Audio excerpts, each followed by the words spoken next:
టాలీవుడ్లో ఎనర్జెటిక్ స్టార్గా పేరు తెచ్చుకున్న రామ్ ఈ మధ్య రూట్ మార్చి అన్ని రకాల సినిమాలు చేస్తున్నాడు.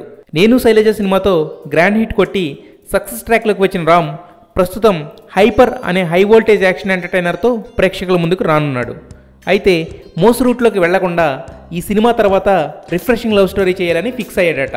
అందుకే తన కెరీర్లో వన్ ఆఫ్ ద బెస్ట్ మూవీగా నిలిచిన నేను శైలజలోని ఒక పాటలోని పదాన్నే కొత్త సినిమా టైటిల్గా ఫిక్స్ చేసుకున్నాడు.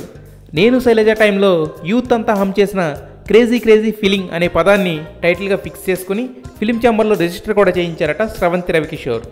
రామ్తో ఎందుకంటే ప్రేమంట సినిమా చేసి ఫ్లాప్ ఇచ్చిన కరుణాకరణ్ ఈ సినిమాని డైరెక్ట్ చేస్తాడట. వరుసగా ఫ్లాప్ డైరెక్టర్స్ ఛాన్సులు ఇస్తున్న రామ్ కథల ఎంపికలో మాత్రం కరెక్ట్గా ఉంటున్నాడు. పైగా కెరీర్ని కూడా చాలా బ్యాలెన్స్డ్గా ప్లాన్ చేసుకుంటున్నాడు. హైపర్లో రామ్ రాశీ ఖన్నాతో జతకట్టగా కొత్త సినిమాలో హీరోయిన్ గురించి మాత్రం క్లారిటీ రావాల్సి ఉంది. మరి అచ్చ తెలుగు పేరున్న అమెరికా అమ్మాయి గట్టిగా ట్రై చేస్తే వర్కౌట్ అయ్యేలా ఉంది.